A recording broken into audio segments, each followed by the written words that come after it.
नाम जप करता है, भगवद आश्रित है, भगवत मार्ग का पथिक, सबसे पहले उसमें एक क्षमता जागृत होती है।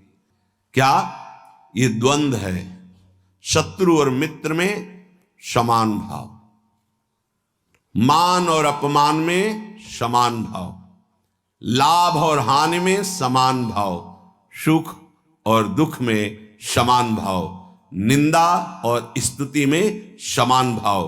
तो बोले द्वंद्व रहित, द्वंद्व विमुक्ता, ये पहली साधक की वृत्ति जागृत होती। ध्यान रखना, अगर आपकी साधना परिपक्व अवस्था की तरफ जा रही है, आपकी साधना ठीक है, तो पहला लक्षण है तितिक्षवः, वो बहुत धैर्यवान और सहनशील होगा।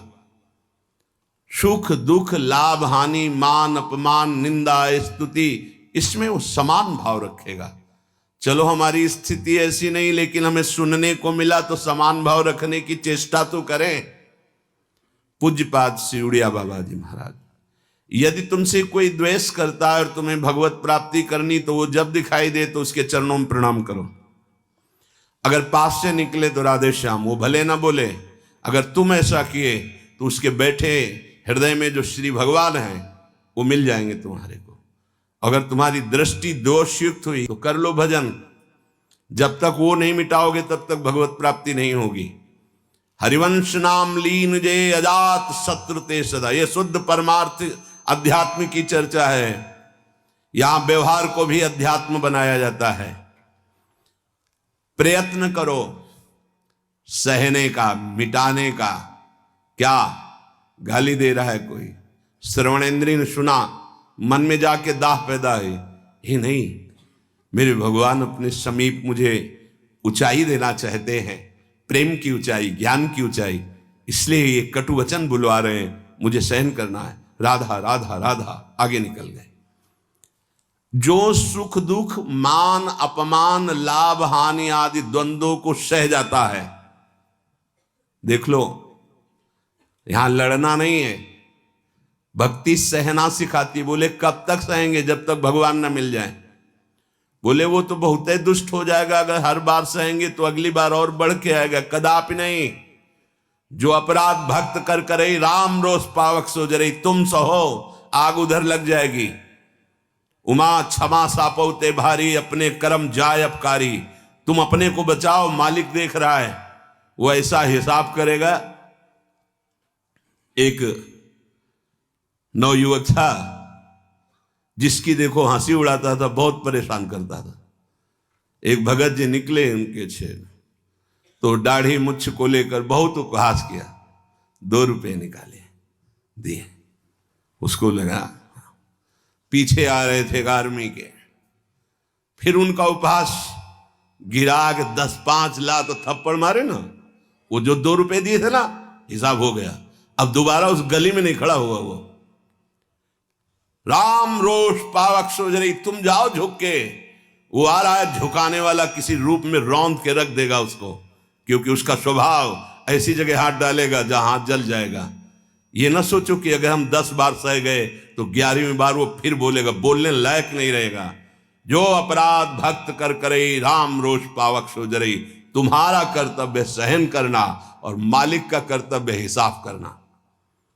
एक साधु जा रहे थे, गंगा किनारे भ्रमण कर रहे थे, तो छड़ी रखते, सोटा लंगोटा लोटा ये साधु के पास रहता है, तो सोटा लिए हुए थे और अपनी मस्ती में जा रहे थे। ऐसे पीछे धोबी कपड़ा धो धो के ऐसे सब फैलाए हुए था सूखने के लिए।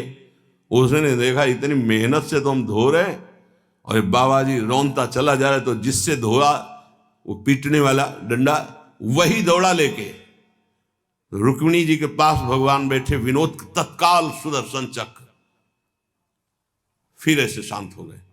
तो रुक्मिणी जी ने कहा, प्रभु जरूर ये स्थिति किसी भक्त पर संकट आने पे होती है, रुक क्यों गए?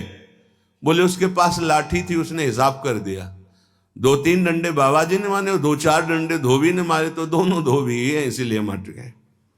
हाँ, अगर वो सर झुका देता तो वहां द्वारिकाधीश का सुदर्शन चक्र सेकेंड के कम हिस्से में उपस्थित हो जाता। सर्वव्यापी तत्व है भगवान के पार्षद। जैसे नारायण निकला और वहीं हरि पार्षद प्रकट हो गए। आप अगर डंडे चलाओगे ना तो हिसाब किताब आपका भारी पड़ जाएगा। अगर आपने सर झुका दिया तो वो हर समय तुम्हें देख रहा है। कोई क्षण ऐसा नहीं है, कोई जगह ऐसी नहीं जहां उसके नेत्र ना हो। हाँ, विश्व तच्चक्षुर, पूरे विश्व में उसके नेत्र विराजमान हैं। सहना सीखो, यदि आगे बढ़ना है तो सहना सीखो। हमारी बात मान लेना, अगर मान लोगे तो जान जाओगे कि इसका रहस्य क्या है। जो सह गया तो भगवान को प्राप्त हो गया। जितना सहोगे उतने महान बनते चले जाओगे। ये शिक्षा हमको एक शराबी ने दी थी। बैकुंठ धाम ब्रह्मावर्त बिठोर ले गया, एकांत में ठाकुर जी के श्री विग्रह को दिखाया और नीचे के संगमरमर को दिखाया और कहा देखो यही संगमरमर तिल तिल काटा गया, टूटा नहीं तो आज भगवान बन करके आरती होती है। ए बाबा जी बना टूटना नहीं, चाहे जितना कष्ट आवे।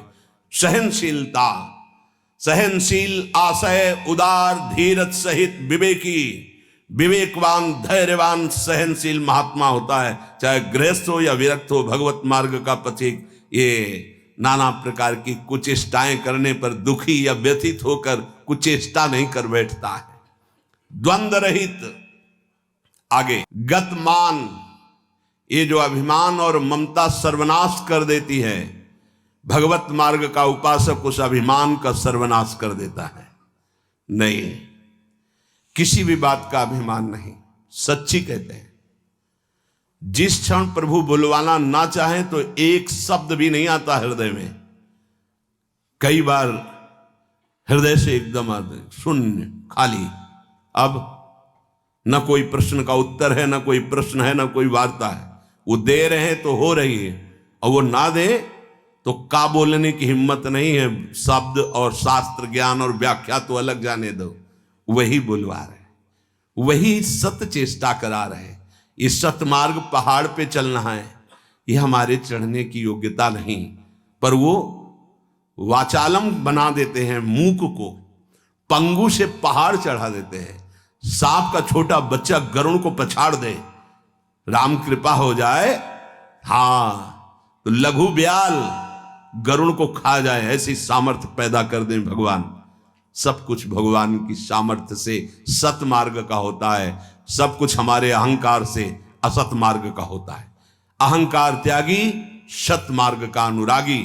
अहंकार युक्त तो कहेगा जरूर भगवान की सामर्थ्य से हो रहा है, पर अहंकार वासनाओं का खेल खिला के पाप करेगा। तो कह रहे गतमान, ये भगवान को अधीन करने वाली आगे बात कह रहे हैं कि सुख निधान भगवान तुम्हारे अधीन क्यों नहीं हो जाएंगे यदि ऐसा करोगे। पहला, मान अपमान, दुख सुख, लाभ हानि में समान भाव। दूसरा, मान को स्वीकार मत करो। ये देहाभिमानी पुरुषों के द्वारा किया हुआ प्रणाम नमस्कार, ये देहाभिमान को पुष्ट करने वाली अविद्या की एक नई चाल है।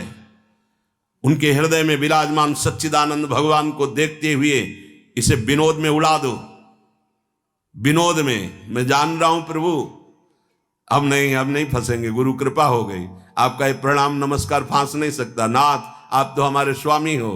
अब नहीं, लाखों प्रणाम दंडवत हो रही, लेकिन नहीं, वो तुम्हारी प्रणाम दंडवत नहीं हो रही, वो तुम्हें फंसाया जा रहा है। आखिरी खाई है यश कीर्ति मान। नहीं, हे सच्चिदानंद गुरुदेव, आप सब रूपों में काहे को मजाक कर रहे हो प्रभु, आप ही तो विराजमान हो नाथ, कोई नहीं फंसा पाएगा। अब हम तो बड़े भजनानंदी, हमारा बड़ा नाम हो रहा है, प्रणाम नमस्कार हो रहा, तो आगे है खाई, उसमें मुंह भरा गिर जाओ, निकल नहीं पाओगे। जैसे कंचन की खाई, कामिनी की खाई, ऐसे कीर्ति की खाई। तो गत मान, सबहि मान प्रद आप मानी, सबके चरणों में बंधन भक्ति, मेरे नाथ इन सब रूपों में विराजमान। वो प्रणाम कर रहे हैं, नमस्कार कर रहे हैं, वो जय बोल रहे, ये उनकी महानता है। वो अपने हृदय की स्थिति के अनुसार बर्ताव कर। हम तो अधम जीव हैं, प्रभु की कृपा से चल रहे। मेरे प्रभु सब रूपों में है, कहीं मान नहीं छुएगा, और अगर मान छू गया तो विष चढ़ गया। सम्मानम कल्याति घोर गरलम, ये मान रूपी जहर केवल गुरु कृपा से ही दूर होता है। एक ही जगह इस मान की धुलाई होती, दूसरी जगह नहीं। और दूसरी जगह तो आप जहां भी जाओगे वैष्णव चिन्ह देख के सम्मान होगा। एक है घाट, गुरु घाट, जिनमें इसकी धुलाई होती है, वहां कोई भी तुम्हारी चतुराई नहीं चलेगी, कोई भी गुण नहीं चलेगा, कोई भी प्रभाव नहीं चलेगा। वहां धुल के रख देते हैं इस मान को।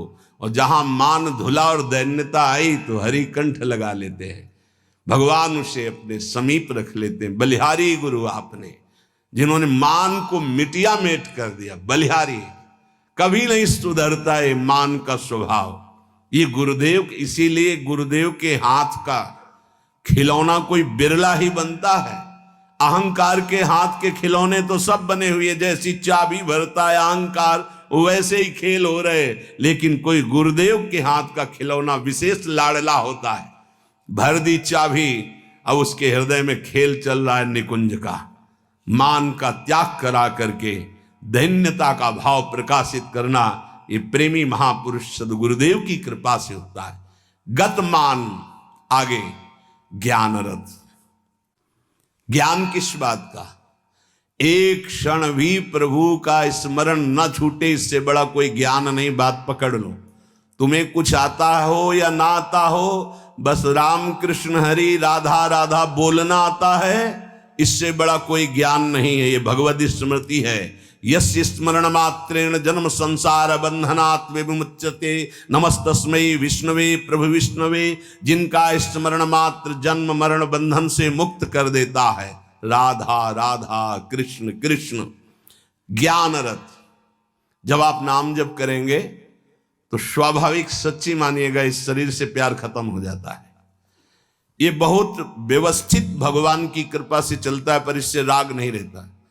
पुराने कपड़े से जैसे तुम्हारा कोई राग नहीं रहता, फेंक देते हो कूड़ा में, ऐसे ही इस शरीर से ज्ञान रत उपासक को कोई संबंध नहीं रहता। बिल्कुल समझ लेना। जैसे कबाड़ में पड़ी हुई गाड़ी से ध्यान आएगा, ऐसे गया, पर आपकी रति नहीं होगी क्योंकि बेकार हो गई है। ऐसे हर समय उपासक की दृष्टि में गाड़ी, ये जो पांच भौतिक गाड़ी, ये केवल भगवत प्राप्ति के लिए है। अगर ज्ञान प्रकट हो गया तो इससे कोई रति नहीं रहती, इससे कोई अपना शरीर का राग मिट जाना ही सब ज्ञान है। भगवान नाम में रुचि हो जाना ही सब ज्ञान है। बस दो बात समझ लो, जितना इससे तुम प्रेम करोगे उतना ही पापाचरण होगा, और जितना नाम से प्रेम करोगे उतना ही इससे वैराग्य होगा, और आप दिव्य उन्नति को प्राप्त हो जाएंगे। ज्ञान रथ, सच्चा ज्ञान। मैं भगवत स्वरूप हूं, ये मैं शब्द अंतःकरण से निकलता है। बस स्वरूप हूं है, मैं के साथ हूं है, नहीं तो स्वरूप, बस स्वरूप। मैं स्वरूप हूं, ये अंतःकरण धर्म से निकल रहा है, और केवल है स्वरूप, ये है। वहां कोई और शब्द नहीं जुड़ता, न मैं न हूं, वो है, वही है, वो भी खत्म, केवल है। यह है पूर्णता, ज्ञान की पूर्णता, भक्ति की पूर्णता है। कौन? गोविंद, गुरुदेव, किशोरी जी है।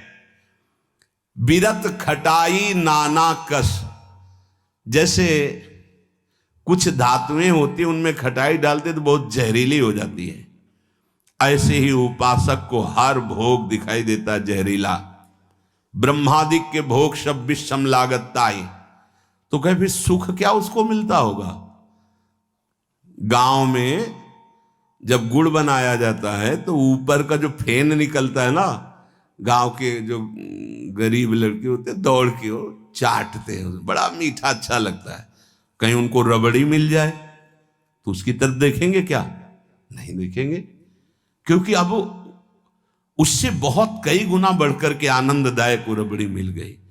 जैसे निर्मल विशाल मृदु जल का जलाशय मिल जाए तो छोटे छोटे गंदे गड्ढों की याद नहीं आती, ऐसे सच्चिदानंद भगवान का सुख स्फुरित होता है जब, ते गंदे विषय विष की तरह दिखाई देते। ब्रह्मादिक के भोग सब विषम लागता है। तो बोले उस उपासक के हृदय में इतना वैराग्य हो जाता है, जैसे वमन खाने का मन नहीं होगा। विष्ठावत मलवत त्याग, मल त्याग के बाद कोई अहंकार नहीं होता, अर्थात वो त्यागी भी है और अहंकार का त्यागी है। जैसे इसमें कहा विरत खटाई नाना कस, जैसे काश आदि जो पात्र हैं इनमें खटाई पड़ जाए तो बहुत जहरीली हो जाती है। बोले ऐसे ही ये सारे विषय उसे जहरवत दिखाई देते हैं। इसीलिए जो विषय प्रिय लग रहे हैं उनसे पिंड छुटाना हो तो भगवान को अर्पित करके भोग लगा के पाओ। गंदे विषय भगवान को भोग लगाए नहीं जाते। अगर कोई भी प्रिय पदार्थ है आपका कि ये तो हमें बहुत पसंद है, तो उससे पहले 20 मिनट प्रभु को भोग लगाओ और थोड़ा प्रसाद लेके बांट दो। कोई और ना हो तो पशु पक्षियों को बांट दो, राग खत्म हो जाएगा, पक्का राग खत्म हो जाएगा। ये गुरुजनों के अनुभव की बात है। कुछ ऐसे पदार्थ होते हैं, पूज्य राधा बाबा भाई जी से कहा कि सब ठीक है आपकी कृपा से, पर मिठाई देखते ही प्रीता बढ़ जाती, तो क्या अभी हमारा राग है मिठाई में?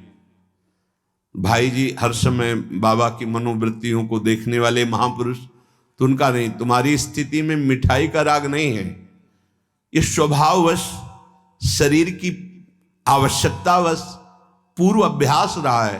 तो ऐसा हो जाता है कि जैसे सब पदार्थ रखा है, जो प्रिय है उसे उठा लिया और पाने लगे, उसका कोई राग नहीं है, स्वभाववश तुम्हारे शरीर को आवश्यकता है तो स्वभाव बन चुका है, पर राग नहीं है।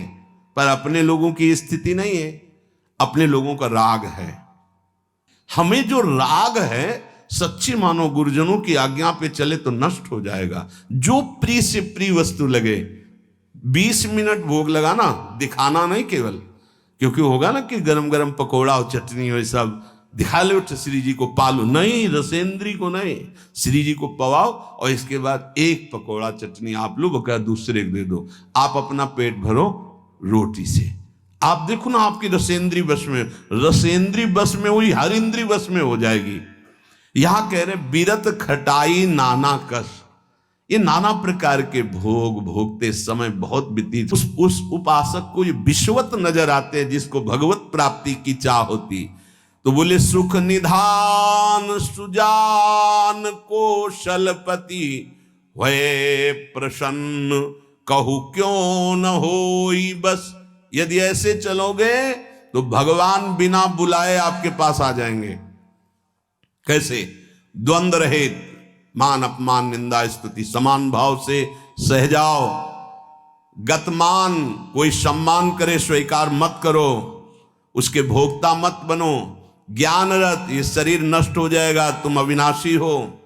विषय विरत खटाई नाना कस, जितने भोग हैं इनमें कोई सुख नहीं है। और फिर जैसे देह गे से प्यार करते ऐसे प्रभु से प्यार करने लगे।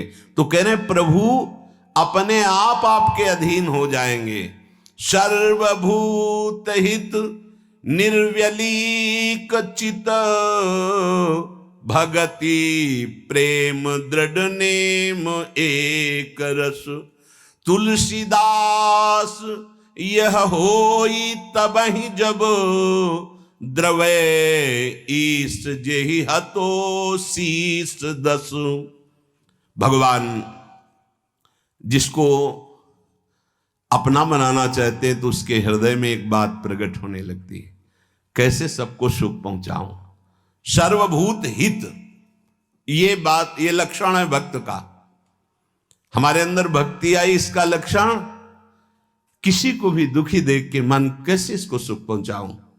भले हम कुछ नहीं कर पा रहे, लेकिन सर्वभूत हिते रताहा हमारे हृदय में आ गया, कैसे इसको सुख पहुंचाऊं। गोस्वामी जी ने संत हृदय की महिमा का वर्णन करना प्रारंभ किया तो लगा जैसे मक्खन कोमल होता है ऐसे संतों का हृदय कोमल होता है। तो लिखा संत हृदय नवनीत समाना, पर विचार किया है तो दोष हो गया। मक्खन तभी पिघलता है जब उसमें स्वयं ताप लगे, फिर तो संत की हृदय की बात गलत हो गई। अगर स्वयं के दुख में हृदय द्रवित होता है तो सबका होता है। ये मक्खन का उदाहरण तो ठीक नहीं बैठा। तो आगे तुरंत लिखा, कहा कविन पर कहीं न जाना, निज परिताप द्रवई नवनीता, पर दुख द्रवहि सो संत पुनीता। संतों का हृदय मक्खन जैसा होता है, कवियों ने कहा पर ठीक नहीं बैठा, क्योंकि मक्खन को स्वयं जब ताप लगता है तब पिघलता है, लेकिन संत तो दूसरे के दुख को देख करके द्रवित हो जाते हैं। सर्वभूत हित, जो समस्त भूतों का मंगल सोचता है, तो आनंद घन चतुर शिरोमणि भगवान उस पर प्रसन्न हो जाते हैं, उसके हृदय में निर्विकारता प्रकाशित हो जाती है, उसका चित्त एक रस सच्चिदानंद सुख में निमग्न हो जाता है।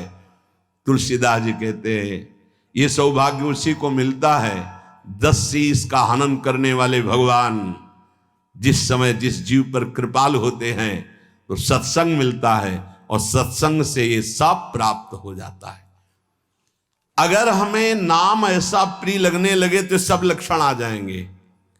भगवान से भी बढ़कर के भगवान का नाम, ये शाम के कल बहुत इसका चिंतन होता रहा, बार बार हृदय आह्लादित होता था कि गजब की निष्ठा, नाम की गजब की निष्ठा। ध्यान पूर्वक सुनिए, हर शिकायत खत्म हो जाएगी। प्रिय राम नाम ते जाहि न रामो, बड़ा सुख मिलता है। जैसे शब्द है ना, उनमें डुबकी लगाओ, एकदम निहाल कर देते हैं। प्रिय राम नाम ते जाहि न रामो, ताको भलो कठिन कलिकाल हूं, आदि मध्य परिणामो, प्रिय राम नाम ते जाहि न रामो। ये बैठा लीजिए, ये जीवन की सार बात। पद तो गोस्वामी जी का कई बारे, लेकिन इससे पहले महामहिम पूज्य श्री भाई जी हनुमान प्रसाद पोद्दार जी के द्वारा ये बात मिली थी। जीवन में पहली बार ये बात पूज्य भाई जी के द्वारा मिली थी कि अगर तुम्हारे सामने भगवान आ जाए, उनके दर्शन कर रहे हो, नाम छूट गया, तो हमें नहीं चाहिए ऐसे भगवान जिससे हमारा भगवान का नाम छूट जाए। ये भाई जी की बात। फिर पद मिला बहुत काल के बाद, ये कल पुनः इसका कृपा करके गोस्वामी जी ने दर्शन कराया और चिंतन कराया। बेपरवाह अद्भुत मस्ती है इस बात में। जिसे भगवान नाम इतना प्यारा लग गया है कि यदि स्वयं भगवान कहें कि अब मैं तुम्हें मिल गया, मेरे लिए तो भजन कर रहे थे, अब आज से नाम जपना छोड़ दो, तो वो स्वीकार नहीं करेगा। उपासक कहेगा नाम नहीं छोड़ सकता, महाराज आप आओ या ना आओ, आप जाओ या रहो, आपकी मर्जी की बात। नाम से प्रिय बढ़कर आप नहीं हो हमें। ये बात बहुत बड़ी बात। जब भगवान की बात आ गई तो ये भोगों की बात क्या रह जाएगी भाई।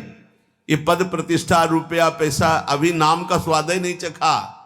ये ताको भलो कठिन कलिकालो आज मध्य परिणामो, आज कल परसों हर समय परमानंद बना रहेगा। एक कलयुग कुछ नहीं बिगाड़ सकता। यदि जिह्वा में ऐसा प्यार उदय हो गया कि मुझे नहीं चाहिए और कुछ, जो हमें नाम छोड़वा दे वो कुछ संसार की पद प्रतिष्ठा तो जाने दो, हमें भगवान से भी नहीं मिलना।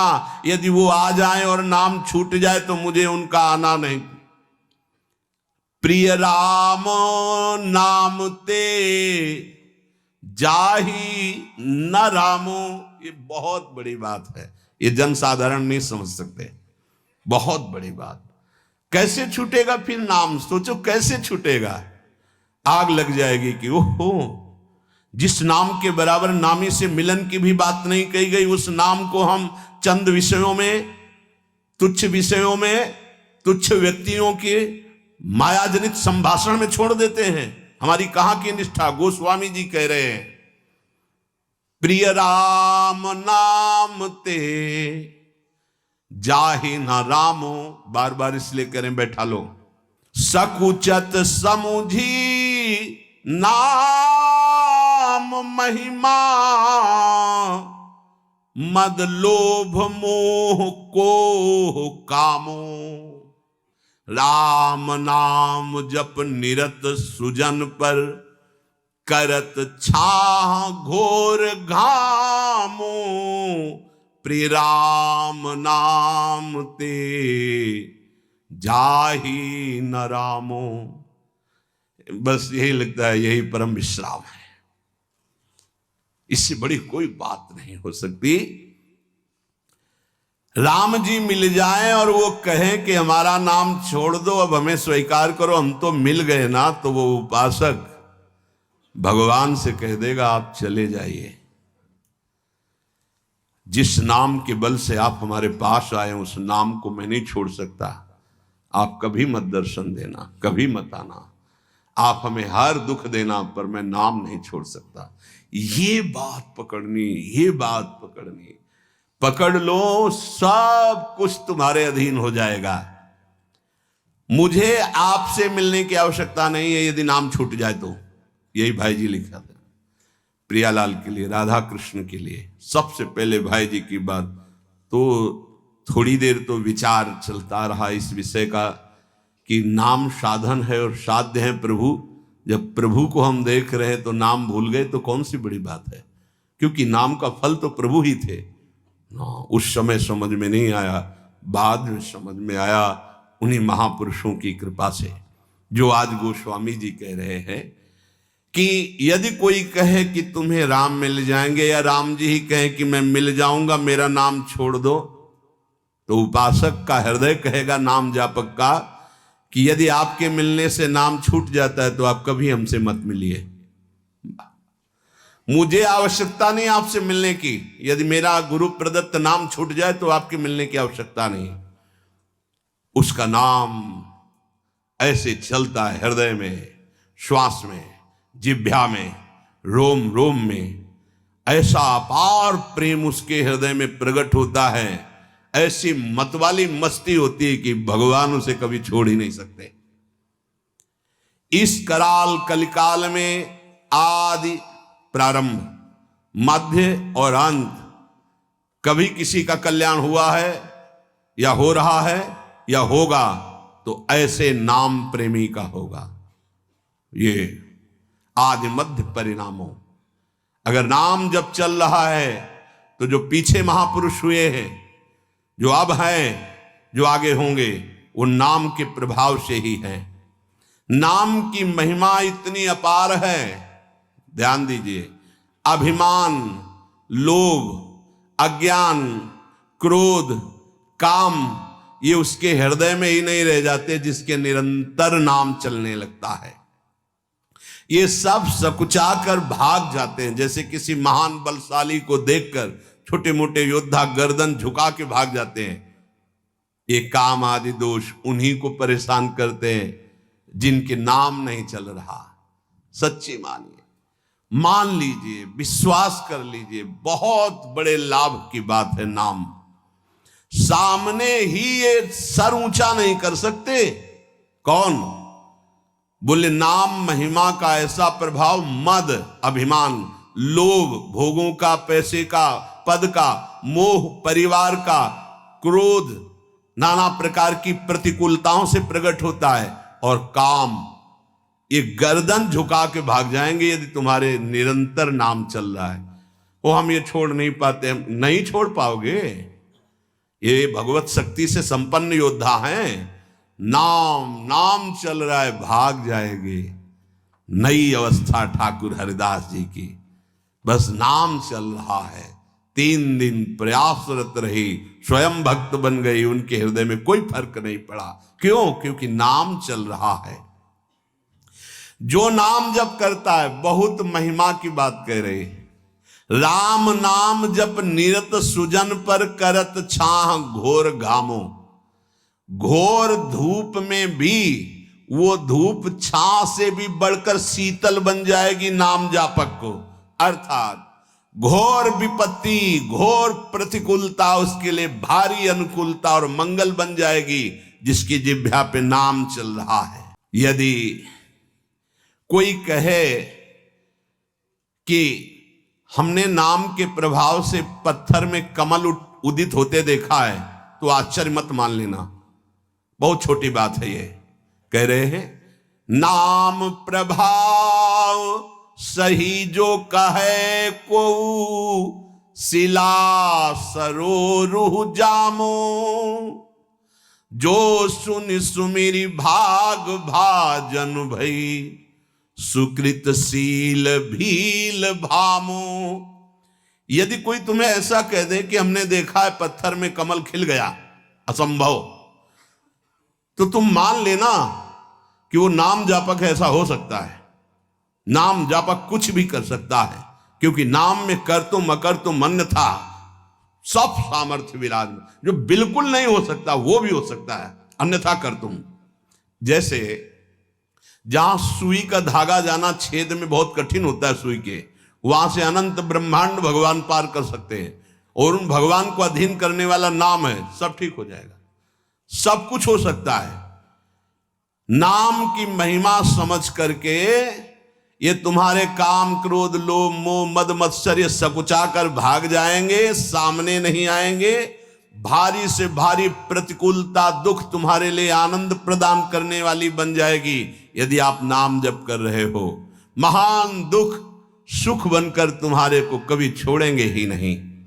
यदि कोई कहे कि नाम के प्रभाव से पत्थर में कमल उत्पन्न हो गया, तो उसे झूठा मत समझना, क्योंकि संभव को असंभव और असंभव को संभव करने की सामर्थ्य नाम में विराजमान है। जिस नाम का स्मरण करके भीलनी जगत बंदनी सबरी जी हो गई और भगवान उनके जूठे बेर खाए, तुम्हें विश्वास नहीं है? उस नाम पर परम भाग्यवती पुण्यमयी ब्रह्म ऋषियों से भी पूजनीय माता सबरी हो गई। और ऐसे जो सीधा राम राम नहीं बोल पा रहे थे, मरा मरा मरा मा, वो भगवान के अवतार के पहले भगवान की लीला लिखने की योग्यता प्राप्त कर ली। जो अपने भाव से भगवान नारायण नहीं पुकार रहा था, अपने पुत्र को पुकार रहा था, उसे परम पद प्राप्त हो गया। इसलिए उल्टा कुभाव से, किसी संबंध से, कैसे भी जिसने भगवान के नाम का उच्चारण किया उसका मंगल ही मंगल है।